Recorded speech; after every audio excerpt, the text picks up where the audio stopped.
오늘 우리는 사무엘상 구약 성경을 계속해서 이렇게 한 권씩 설교를 하고 있습니다. 여러분들이 성경을 좀 읽으시라고, 아니면 읽으시는데 좀 도움이 되시라고 우리 교구 목사님들이 그렇게 나누어서 설교합니다.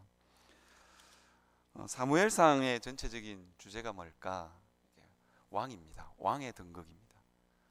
이제 이스라엘 백성들이 가나안 땅에 정착해서 사사 시대를 거쳐서 왕이 필요함을 이야기합니다. 그 이야기를 이 사무엘상 전체에서 하고 있습니다. 왕이 필요한 이야기, 시대가 점점점 기울어져 갑니다. 개인의 삶에도 아픔이 있습니다. 그러면서 하나님께서 이 사무엘상을 통해서 주시는 말씀이 뭐냐? 하나님이 왕되심을 붙들어라. 하나님의 왕되심을 인정하며 살아라.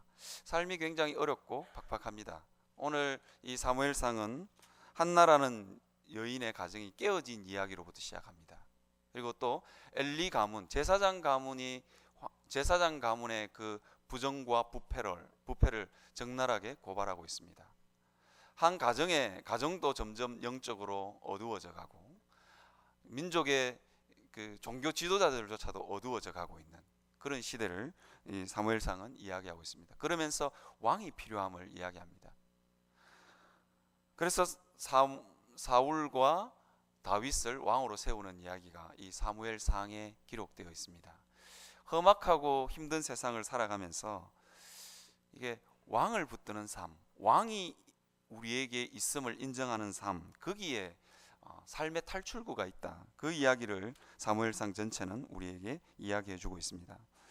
그래서 왕이 있음을 인정하고 사는 삶은 어떤 삶일까? 그 대표적인 그 가문의 이야기를 하면서 한나의 가정과 그리고 다윗의 가정의 이야기를 하고 있습니다.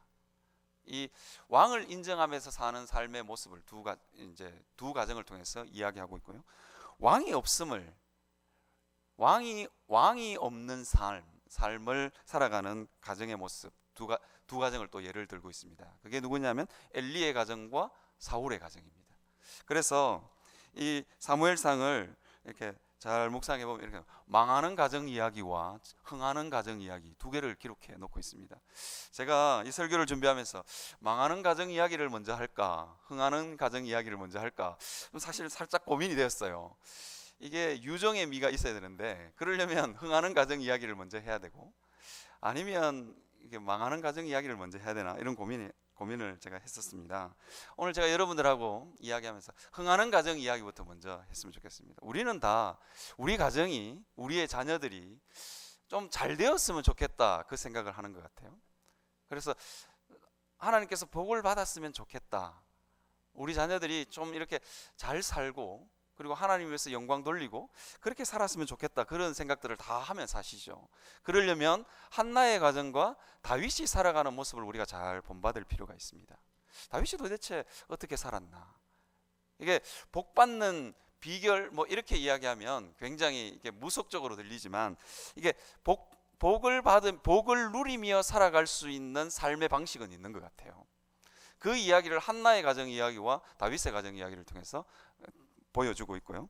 어쩌면 망하기는 싫지만 이게 어떻게 하면 가정이 그냥 폭삭 망할 수 있을까에 대한 이야기를 엘리와 사울의 가정 이야기를 통해서, 어쩌면 정말로 적나라하게 무너지는 모습을 그대로 그냥 표현해 놓고 있습니다.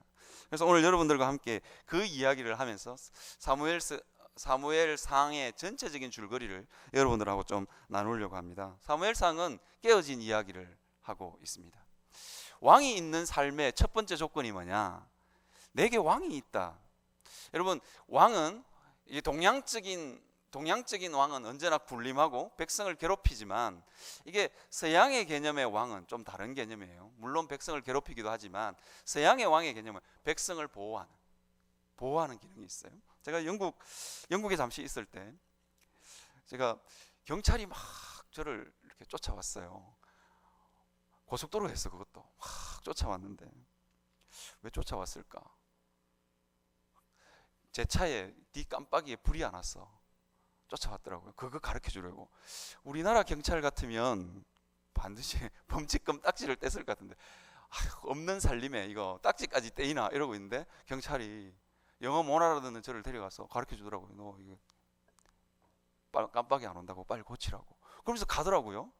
이게 권위, 서양의 이 기독교 문화에서의 권위라는 건 백성을 보호하는, 그리고 백성의 아픔과 고통을 들어주는 왕의 개념이 들어있죠. 한나의 가정, 여러분, 한나는 참 고통스러운 여인이었습니다. 어쩌면 깨어진 여인이었죠. 불임이라는 고통이 그 가정에 있었던 것 같습니다. 그런데 한나를 둘러싸고 있는 모든 환경들은 굉장히 좋아요. 한나는 자기 남편이 그를 극진히 사랑합니다. 그리고 부족한 것이 없는 그런 여인이었죠. 그런데 단 한 가지, 불임이라는 고통이 그에게 있습니다. 불임이라는 고통은 이 한나의 삶을 통째로 그냥 잡아 먹어버립니다. 마치 이게 그 창세기에서 이야기하는 것처럼 7년간의 풍년이 있었지만 7년간의 흉년이 모든 걸 다 앗아가는 것처럼, 그렇게 한나의 모든 삶을 앗아갔던 것 같습니다. 남편의 사랑도, 부유한 집안의 어떤 형편도 이 한나를 행복하게 해주지 못했던 것 같습니다. 여러분, 이 불행이라는 것, 삶의 고통이라는 것, 이게 전체를, 그냥 우리 삶 전체를 갉아먹습니다. 그것을 이 한나를 통해서 우리에게 보여주고 있죠. 이게 가끔씩 저희 치과에 갈 일이 종종 있잖아요. 그냥 조그만한 손톱만한 이가 아플 뿐인데, 저는 가끔씩 치과 가기 전에 그런 생각을 해요. 진짜 손톱만한 이가 아플 뿐인데, 거기에 약간 벌레가 그것도 조금 먹었을 뿐인데 온몸 전체가 아픈 것 같아요. 우리 삶의 고통이라는 게 그렇습니다. 우리 삶의 고통이라는 게, 우리 삶의 이 고통과 절망이라는 게 그렇습니다. 그냥 삶 전체를 그냥 갉아 먹어버립니다. 그런데 예수 믿는 사람, 왕이 있다라고, 내 삶을 좌지우지하는 왕이 있다라고 생각하는 사람은 크게 절망하지 않습니다. 왜? 오늘 본문에서 우리가 읽은 것처럼 여호와는 죽이기도 하시고 살리기도 하시고 서울에 내리기도 하시고 거기에 올리시기도 하시는도다. 이 서울이 어디냐? 지옥입니다. 하나님에게는 그런 권위 있다는 거예요. 하나님이 나를 죽일 권리도 있고 살릴 힘도 있고, 하나님이 나를 지옥에 내릴 힘도 있고 지옥에서 끌어올릴 힘도 있다라고 믿고 있는 사람, 그것이 우리가 믿고 있는 왕이에요. 그 왕이 주시는 삶, 그런 왕이 우리에게 있다는 것, 그것만으로 깊은 절망 가운데 빠지지 않습니다. 왜? 나를 살리기도 하시고 죽일 수 있는 능력이 있는 왕이 우리에게 있기 때문입니다. 그래서 그분에게 우리는 호소할 수 있는 것입니다. 이게 지금 한나가 그걸 하고 있거든요. 삶이 정말로 고통스러우면, 고통스러우면 하나님 앞에 기도하는 것, 기도할 수 있는 특권이 우리에게 있는 것입니다. 기도하지 않는다, 덜 고통스러운 거예요. 아직 덜 답답한 거예요. 우리는 엄청난 특권을 우리는 놓치고 사는 겁니다. 우리에게 왕이 있다. 여러분, 대통령이 할 수 있는 것. 얼마 전에, 작년인가요? 언제 한번 서울시장님 오셨잖아요. 서울시장님 오셨는데 김경호 목사님이 어린이 대공원에 부스를 하나 여는 게 소원이었어요. 근데 시장님 오니까 되더라고요. 그것도 시장님 비서한테 뭐 이렇게 전화하더니 열었대요. 그래서 제가, 야, 진짜 세상에 공평한 게 없다, 그런 생각이 들더라고요. 제가 김 목사님 보고 그랬어요. 목사도 그렇게 청탁을 하냐면서. 그러니까 김 목사님 그러더라고요. 이건 목사님 청탁이 아닙니다. 장애인들을 위한 선량한 요구였습니다. 이렇게 이야기해요. 제가 볼 때는 청탁인데, 시장도 그 정도 힘이 있는 거예요. 여러분, 하나님은 박원순 시장보다 훨씬 더 힘이 많으신 분입니다. 그분에게 우리의 고통을 아뢰 수 있는 특권이 우리에게 있는 거예요. 한나가 그것을 하는 거예요. 그래서 예수 믿는 사람은 삶의 깊은 절망 앞에서 완전히 절망하지 않습니다. 절망은 그래서 죄악입니다. 왜? 기도할 수 있는, 우리 삶을 좌지우지할 수 있는 능력의 하나님이 우리의 왕이시기 때문입니다. 근데 여러분, 때때로 우리가 인생을 살면서 깊이 절망합니다. 그리고 그것이 우리에게 수치심으로 다가올 때도 있습니다. 한국 사회에서 학벌, 학력 이런 것들은 굉장한 수치심이 될 수 있죠. 아니, 그러면 그것이 부족해서 내 삶이 너무 힘들면 하나님 앞에 나아가서 기도할 수 있는, 이게 왕이 있다는 걸 인정하고 사는 사람은 기도할 수 있는 사람입니다. 여러분, 그렇게 하나님 앞에 기도했으면 좋겠습니다. 한나가 무엇을 깨달았냐? 내 인생의 이 고통, 내 인생의 이 비애 어떻게 해결할 수 있느냐? 하나님께 기도함으로 해결할 수 있다. 그냥 깊은 절망 가운데 번인나가 자기를 너무너무 괴롭힙니다. 끊임없이 괴롭힙니다. 애도 못 낳는 게, 그럴 때마다 그 고통을 안고 한나는 맨 마지막 수단으로 성소에 가서 기도합니다. 하나님이여, 내 이 고통을 들어주십시오. 그 고통을 솔직하게 하나님 앞에 내어놓습니다. 그때 하나님께서 응답하시죠. 사랑하는 성도 여러분, 왕이 있다는 삶은 이와 같은 삶입니다. 기도할 수 있는, 내 기도를 들으시고 나의 원통함을 들으시는 이가 있다. 여러분, 가끔씩 우리는 하나님 앞에 참 체면을 많이 가지고 하나님 앞에 나아가는 것 같아요. 하나님, 좀 우리 집 좀 잘 살게 해주세요. 그렇게 말하면 염치 없는 기도를 하는 것 같은 그런 느낌을 받을 때가 있습니다. 그런데 여러분, 내 삶이 너무너무 고통스러우면 하나님 앞에 솔직하게, 답답하면 그렇게 솔직하게 하나님 앞에 아뢰일 수 있습니다. 저는 왼쪽 눈이 한쪽 실명이라서 이종 보통 면허증밖에 못 따요. 그렇게 말씀을 드리니까 확 안 닿으시죠? 우리 교회에 있는 12인승 본고를 제가 못 몹니다. 얼마나 불편한 줄 아세요? 정말 불편해요. 그래서 제가 정권이 바뀔 때마다 대통령에게 제가 탄원서를 씁니다. 제발 좀 이것 좀 열어달라고. 이게 9인승 차 크기나 12인승 차 크기나 똑같은데 왜 그러시냐고 제가 늘 탄원서를 쓰는데 아직 대통령이 안 들어주고 있어요.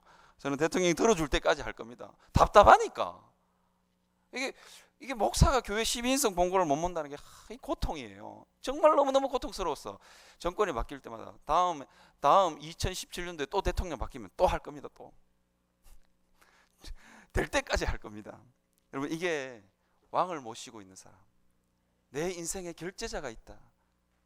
그 사람의 사인 하나면 그냥 내 삶의 문제가 해결될 수 있다. 그렇게 하나님 앞에 나아가는 겁니다. 그렇게 하나님 앞에 매달릴 수 있는 사람, 그 사람이 왕이 있음을 인정하는 삶입니다. 여러분, 기도하지 않는 사람은 교만한 사람입니다. 기도하지 않는 사람은 교만한 사람입니다. 내가 다 할 수 있다고 생각합니다. 담임 목사님 주일날 설교하실 때 이스라엘의 이름을 설명해 설교하셨잖아요. 하나님과 겨루어 이겼다. 하나님과 겨루어 이겼다. 우리 집에 가면요, 우리 집에 깡패가 한 명 있어요. 막내, 말도 못해요. 그런데 전 식구를 다 움직여요.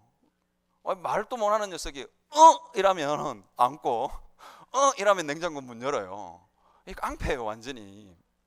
왜 제가 이거 조그마한 아이한테, 우리 집 사람 말도 제가 잘 안 듣는데, 근데 이 꼬맹이 말은 제가 들을 수밖에 없는 거예요. 왜? 아빠니까. 하나님과 겨루어 이겼다, 그게 그런 뜻 아니겠어요? 하나님이 우리에게 져주겠다는 거예요. 네가 기도하면 나는 어떤 기도든지 간에 들을 수밖에 없다, 이 말 아니에요. 네가 정말 택도 없는 이야기 해도, 경상도 말을 썼는데, 정말 택도 없는 걸 네가 기도해도 나는 들을 수밖에 없다. 그게 하나님과 겨루어 이겼다, 그 뜻입니다. 여러분들에게 이스라엘이라는 꼬리표가 다 붙어 있는 거예요. 그 하나님이 여러분들의 왕입니다. 그 하나님이 결제만 하면 여러분들의 인생이 술술 풀릴 수 있습니다. 그 하나님 앞에 정말 기도로 복을 일구어 갈 수 있는 여러분 가정이 되시기를 바랍니다. 여러분 가정 보면서 하나님 제발 좀 기도합니다. 들으시고 하나님, 내 이 기도가 복을 일구는 기도가 되게 해주십시오. 하나님 그냥 살짝만 복의 문 여시면 해결되는 거 아니겠어요? 그죠? 김경호 목사님 그냥 시장 비서한테 그거 하나 열어주세요. 그러니까 바로 열어주잖아요. 여러분, 하나님 앞에 그렇게 매달릴 수 있는 그런 성도님들 되시기를 바랍니다. 그 다음에 다윗입니다. 다윗은 어떻게 해서 복을 받았냐? 여러분, 다윗이 잘하는 게 있어요. 다윗이 그렇게 잘하는 게 별로 없어요. 물맷돌 잘 던지는 거, 뭐 이런 거, 골리앗 이야기 이런 게 쭉 있어요. 그런데 제가 어느 곳에 봐도 다윗이 똑똑하거나 능력이 있거나 그렇지 않았던 것 같아요. 오죽 능력이 없었으면 사무엘이 이새의 집에 갔을 때 다 모아라, 형제들 다 모아라. 그러니까 이 이새가, 이 다윗은 아들 취급도 안 합니다. 들에 보내서 양치고 있었거든요. 아들 축에도 안 보냅니다. 그런 사람이에요. 제가 볼 때 다윗은 별 볼 일 없는 사람이에요. 시편을 봐도 늘 울면서 그냥 시나 쓰는 그런 사람이 무슨 전쟁을 하겠어요. 그런 사람이 다윗입니다. 그런데 다윗이 한 게 있어요. 하나님의 권위를 인정할 줄 알았습니다. 하나님의 권위를 인정할 줄 알았습니다. 뭐냐? 사울을 죽일 기회가 여러 번 있었어요. 하나님의 기름 부음 받은 자를 내가 어떻게 손을 댈 수 있겠느냐. 이게 다윗의 고백입니다. 두 번씩이나 자기를 죽이려고 하는 사울을 죽일 수 있었어요. 한 번은 겉옷자락을 자르고, 한 번은 창과 물병을 가지고 옵니다.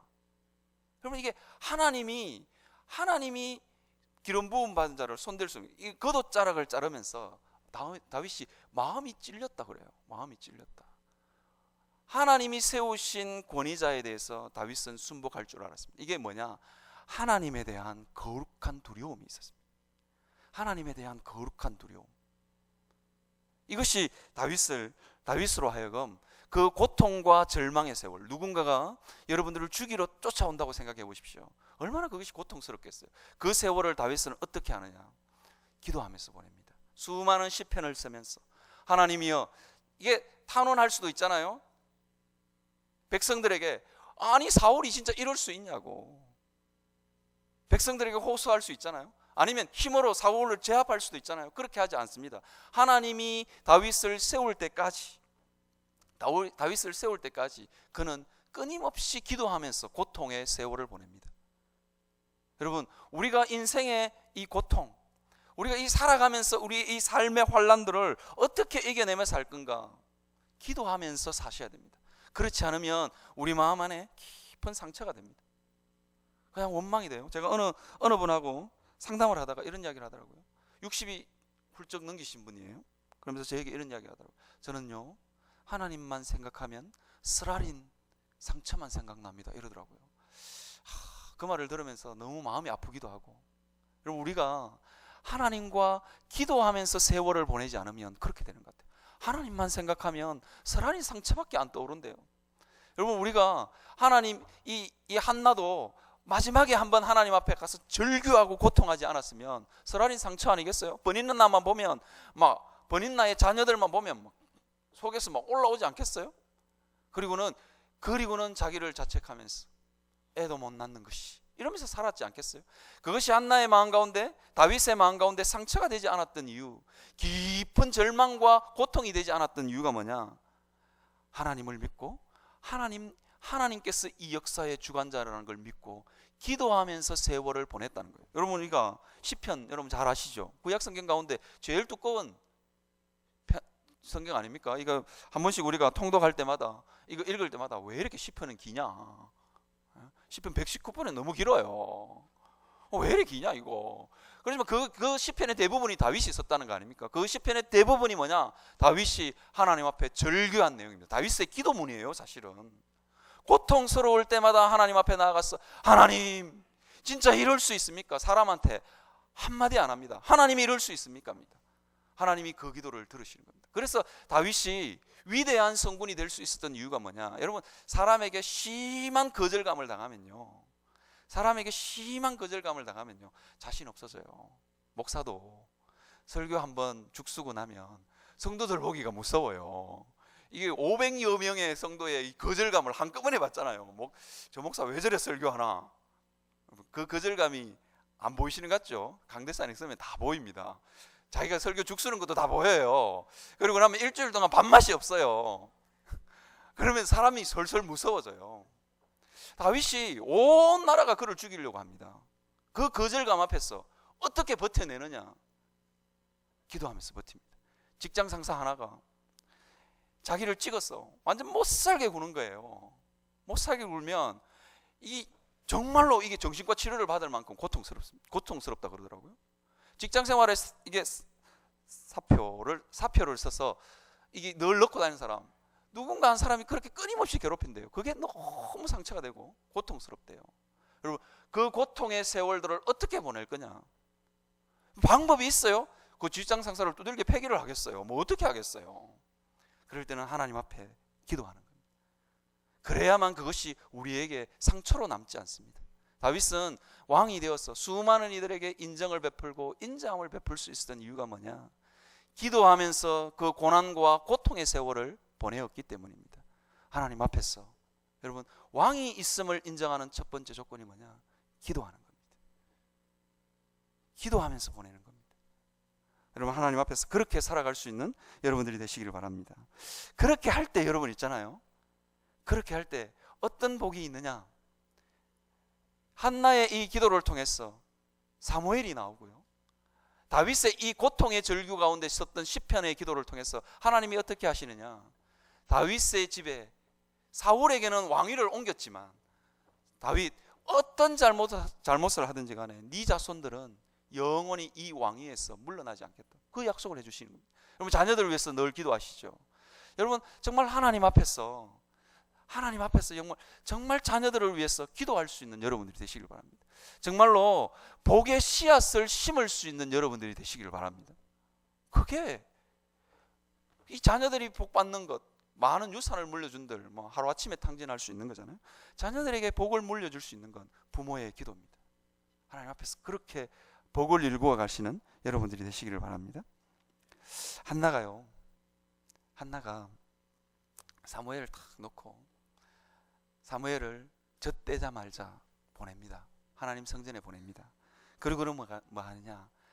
하나님 성전에 매년 찾을 때마다 사무엘이 입을 수 있는 자그마한 겉옷, 아기가 입을 수 있는 겉옷이니까 얼마나 작았겠어요.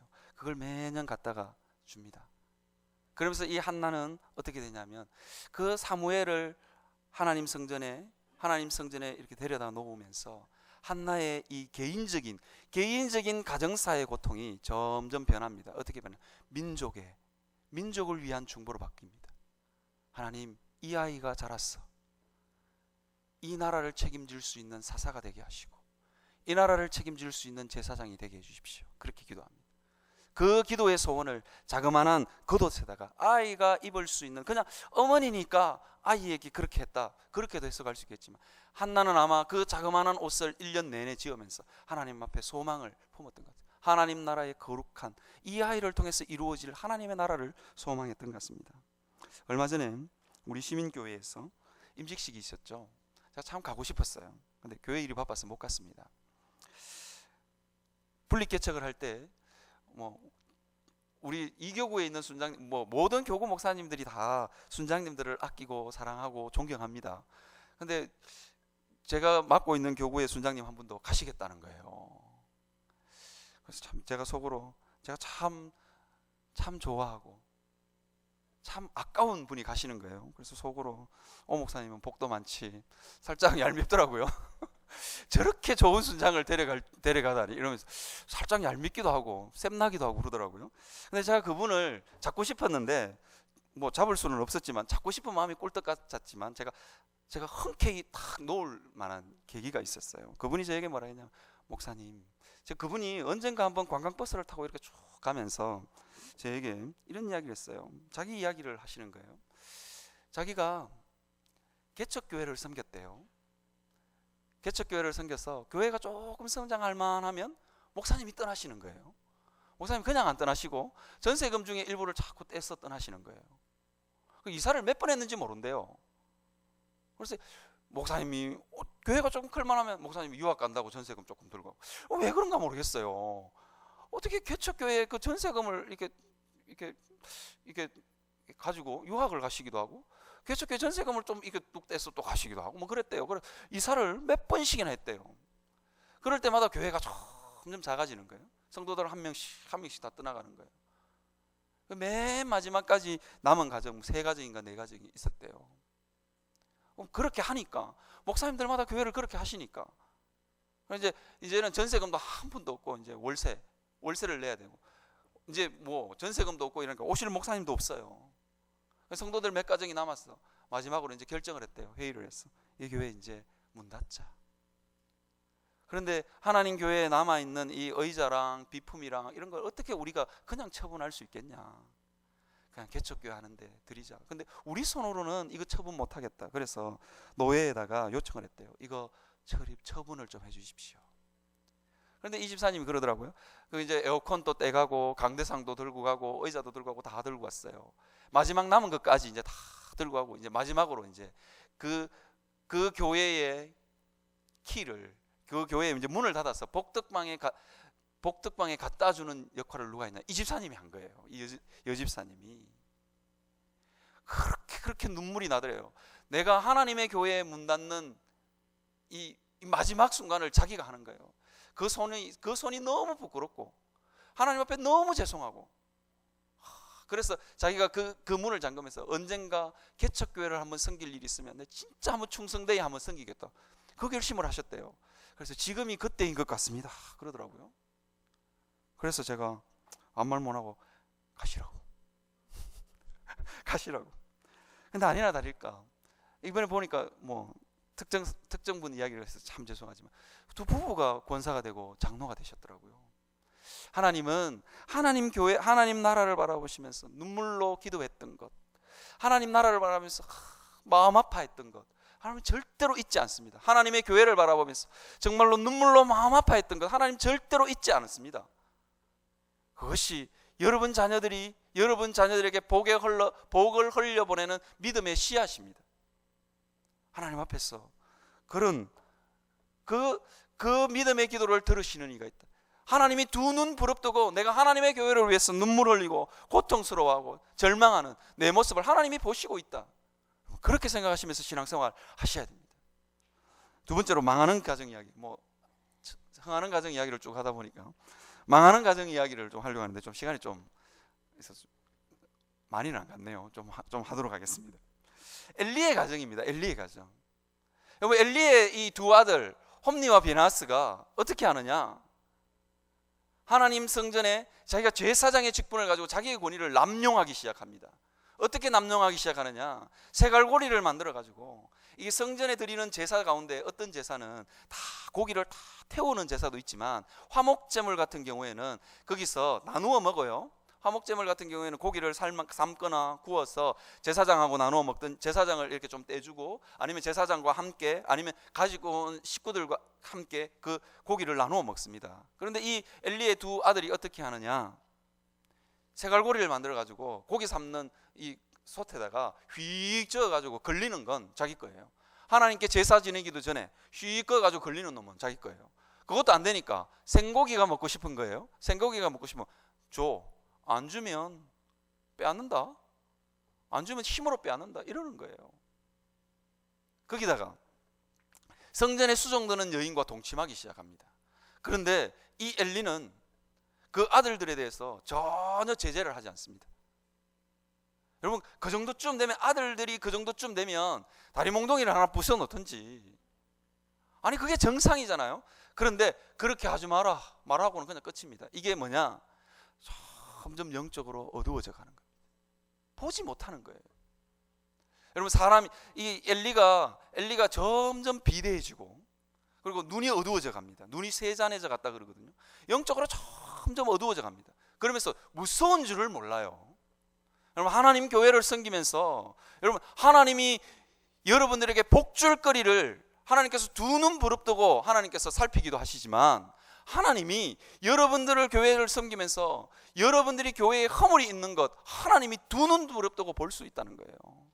하나님 무서운지를 모르고 살아가는, 그게 영적으로 어두워지고 무디워지고 완고해지면 그렇게 되는 것입니다. 무서운지를 몰라요. 제가 제 모교회에 제가 어렸을 때 이렇게 재직회를 하잖아요. 그러면 저는 뒤에서 방석 던지면서 놀았어요. 그러다가 쫓겨나기도 하고. 그래도 우리 담임 목사님 참 저를 좋아하셨던 것 같아요. 야, 재직회 할 때는 방석 던지지 마. 그래서 장로님들이 있잖아 이러면서 그러셨거든요. 제가 그 방석 던지고 노는데 재직회 할 때마다 제 마음속에 저래도 되나 하는 생각이 드시는 분이 있었어요. 어떤 분이냐면, 목사님이 뭔가 좀 재정적인 부분, 회계 담당하시는 집사님, 장립 집사님이셨는데 목사님이 뭐 재정이나 이런 게 좀 틀리게 이야기할 수도 있잖아요. 이 숫자에 안 밝은 사람들은 그렇게 됩니다. 주는 돈 받고 그냥 주는 돈은 받고 뭐 가는 돈은 가는갑다 뭐 이렇게 하시는 분들이 있어요. 숫자에 안 밝으면 그렇게 됩니다. 근데 숫자 틀리면 이 집사님이 의장 이렇게 해서 하면 되는데 어이 목사님 이러시는 거예요. 정말입니다. 무서운 줄을 모르는 거예요. 어이 목사님. 제가 그 소리를 몇 번이나 들었거든요. 그럼 하나님 교회에서 어이 목사님 그러시는 거예요. 세월이 수없이 지났어. 20-30년이 지났습니다. 그 장립집사님 그 교회를 섬기지 않으십니다. 그 자녀들은 다 이단에 빠졌어. 그렇게 있어요. 하나님 앞에서 우리가 참 두렵고 떨림으로 교회를 섬기셔야 합니다. 이 엘리 제사장, 이게 자녀들보다 하나님이 더 중요한 거예요. 하나님보다 소중한 뭔가가 있는 거예요. 절대로 꺾지 않는, 이 영적으로 점점 어두워져 가고, 여러분 엘리에게 하나님께서 여러 번 경고를 하십니다. 심지어 자기가 데리고 있던 사무엘에게 쫓아서 경고를 합니다. 이게 아이 사무엘에게 하나님이 이야기를 하시면 정신을 번쩍 차려서 내가 영적으로 지금 어느 상태에 있는지를 정신을 번쩍 차려야죠. 하나님 왜 내가 제사장인데, 내가 이스라엘의 대제사장인데 왜 하나님 내게 말씀하지 않을까? 정신을 번쩍 차려야죠. 아이에게 이야기하는 것, 이거는 하나님의 심판입니다. 그런데 이 엘리는 감이 없어요. 감이. 정신 번쩍 차릴 일이 여러 번 있었어요. 감이 없는 거예요. 여러분, 우리가 영적으로 어두워지면 이렇게 되는 겁니다. 영적으로 어두워지면 정신을 번쩍 차려야 되는 순간에 정신을 번쩍 차리지 못하는 겁니다. 엘리가 하나님 앞에 물었더라, 뭐 이런 기록이 별로 없어요. 하나님 앞에서 우리가 우리 자신을 한번 돌아보았으면 좋겠어요. 내 영은 살아있나? 내 영은 살아있냐? 저는 기도회를 인도할 때마다 한 번씩 기도가 안 나올 때가 있어요. 내 영에 성령의 충만함이 없는 겁니다. 제가 사실은 서울시민교회 오기 전에는 통성기도를 인도하는 목사 아니었어요. 저도 고상하게 기도하는 목사였거든요. 그런데 여기 오면서 이상하게 제가 자꾸 통성기도를 하는 목사가 돼가지고 그냥 전담으로 그냥 제가 통성기도를 하고 있는데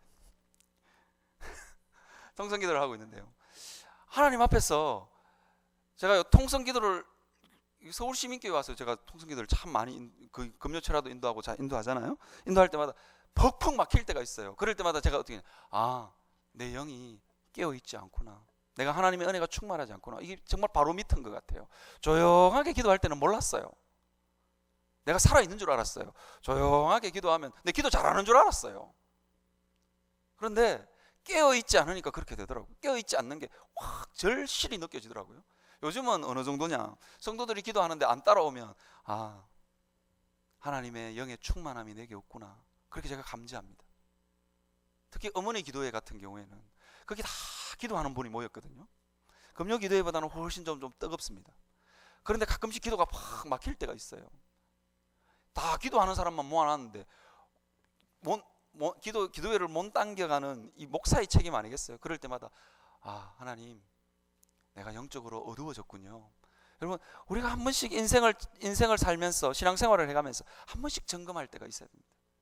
그 다음에 사울 이야기를 좀 하겠습니다. 사울도 마찬가지입니다. 사울도 영적으로 어두워져 가고 있음에도 불구하고 자기의 문제를 보지 못합니다. 사울의 문제가 뭐냐? 여러분, 사울은 왜 하나님 앞에 버림받았을까? 여러분, 우리가 한번 심각하게, 저는 사울이 버림받은 것들에 대해서 우리가 여러 가지를 이야기할 수 있겠지만요, 사울의 문제가 뭐냐? 하나님보다 사람을 더 두려워했습니다. 하나님보다 사람을 더 두려워했습니다. 아말렉과 전투를 했어요. 그리고는 아각도 살리고 전리품도 다 남겼습니다. 왜 남겼냐? 백성이 폭동이 일어날까 싶었어. 백성이 원하니까. 이게 사울이 왕이 될 때는요, 제비 뽑아서 왕이 되었어요. 백성이 투표해서 왕 된 거 아니에요. 그런데 사울은 점점 사람들의 인정에 목말라 합니다. 사무엘이 오기 전에 제사를 지냅니다. 왜 지냈을까요? 백성들이 점점 흩어져 가는 거예요. 백성들이 점점 전장터에서 떠나가는 거예요. 이거 마음을 모으려면 방법이 없겠다. 제사를 지내겠다. 사무엘은 안 옵니다. 그렇게 하니까 어떻게 하느냐? 그 사람들의 마음을 모으기 위해서 자기가 제사를 지내는 거예요. 이것이 사울이 패망해가는 절대 첫 번째 원인인 것 같아요. 하나님 앞에서 이런 부분들은 없는가? 하나님하고 나 사이에 정말로 해결해야 되는 그 문제가 없는가? 꼭 숨겨두고 완고하게 숨겨둔 부분들은 없는가? 우리가 한번 우리 자신을 한번 돌아보고 살펴봐야 됩니다. 사무엘은 백성이 두렵고 무서운 거예요. 하나님이 두렵고 무서워야 되는, 하나님이 왕이신데, 하나님이 결제하면 다 되는데 백성이 두렵고 무서운 거예요. 사람이 두렵고 무서운 거죠. 그렇게 해서 점점점 패망의 길로 젖어 들어갑니다. 심지어는 어떻게 되느냐? 하나님을 두려워하지 않으니까 노업에 있는 제사장들을 다 죽입니다.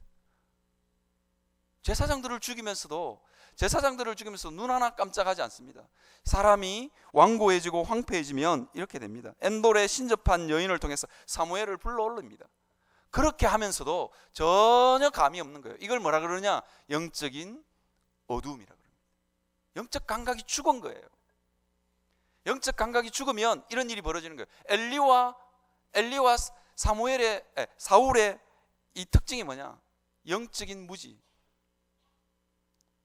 영적으로 점점 어두워져 가는 겁니다. 그런데 어두워져 갈 때마다 하나님이 브레이크를 걸거든요. 그런데 브레이크를 걸어도 감이 없는 거예요. 왜? 자기 생각이 더 중요하기 때문에. 그냥 하나님이 나의 왕이 아니고 자기가 왕인 거예요. 자기에게 걸럭적거리는 게 있으면 다 그냥 무시하고 지나가는 거예요. 우리가 하나님 앞에서 우리 자신을 한번 돌아볼 수 있었으면 좋겠습니다. 하나님이 브레이크를 걸고 하나님이 야 좀 그만해.